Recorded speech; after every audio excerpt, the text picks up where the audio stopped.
Vlogs with me, George Dopamine. The Art Vlog is a vlog which takes you into exhibitions, galleries across London, the southeast of England and beyond. And today I'm in the lovely university city of Chichester, where I wanted to bring you a look inside a exhibition focusing on the work of English artist John Craxton. Craxton actually was a cathedral choir boy here at Chichester Cathedral, so it's particularly apt. The show is being put on at the Pallant House Gallery, one of my favourite galleries in the whole of the UK.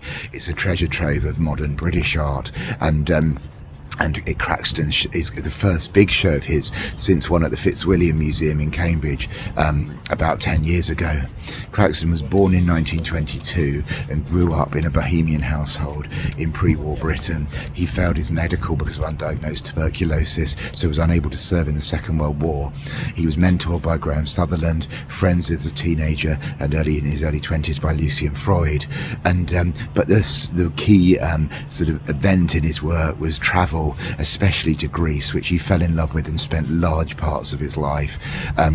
The works he produced in Greece, especially in Crete, in the city of Chania, are still what he's really well known for. Critics have been a bit sniffy about John Craxton. There was a famous retrospective at the Whitechapel Art Gallery in 1967 which didn't go down too well, but I'm really interested to see a large body of his work. I've seen bits and pieces of him before, but never over 100 pieces, which is what we're being promised here. So come and join me as I hot-foot it a couple of minutes away from the Cathedral Close to the Pallant House Gallery, where I can't wait to take you inside John Craxton, A Modern Odyssey.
Well, I hope you enjoyed that exploration of John Craxton's A Modern Odyssey from here in Chichester at the Pallant House Gallery. It was a really comprehensive overview of his work, over 100 works which covered his whole career. So it was the biggest retrospective for over 10 years. And I think if you're a fan or if you're interested, then obviously you've got to come here to see this, because it probably won't be repeated in this level of depth. And it was a perfect setting as well at the Pallant House Gallery, one of my favourite galleries. I have to say, artistically, he didn't massively grab me. I don't think he's a great artist, but that doesn't mean that I'm not glad I came or got stuff out of it. I did still enjoy a lot of the art. There was a lot of fun to it. There was a lot of energy as well. And I have to say, it's bitterly cold today here in Chichester, and it certainly warmed the old cockles, being able to see the sun-kissed landscapes and skies of Crete. It was interesting because I thought that Craxton's an artist who never found a really distinctive artistic voice. He was dabbling in different movements like cubism, and there wasn't a sort of sense of him as much. And I also thought curatorially the show missed a couple of tricks, in the sense that there were lots of unanswered questions. Obviously, Craxton was a gay man living in a time in Britain where homosexuality was outlawed for the first decades of his adulthood, and also I was wondering how this transitioned to the Greek environment as well. And there were little things like his exile from Greece, his expulsion from Greece under the military dictatorship. I'd love to have found more about that. The exhibition kind of portrayed Craxton as a good time artist who was untouched by the troubles of life, who drove his motorbike from Crete to London at various times, and was never far from a glass of ouzo.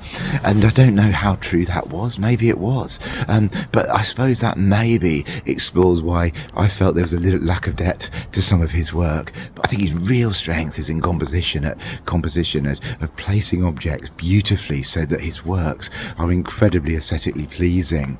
And I did get a lot from that, and I enjoyed being in his world. I think it's interesting, isn't it? You can sometimes get enjoyment from an artist who you can sense and kind of know in your gut isn't the greatest of all time, but that was still something which you can get out of and enjoy.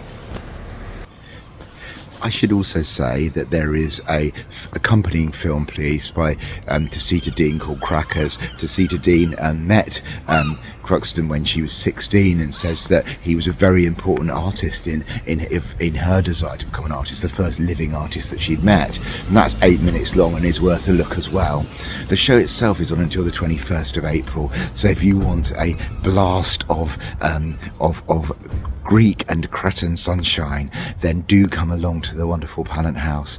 I think the admission price, which I think was £14 with a donation, is good value, considering you get access to the whole of the collection of mainly modern British art in the lovely old house, which is always worth a look as well. So do remember to subscribe to the art vlog, hit that notification bell, and most importantly, wherever you live, get out there and explore your local art scene.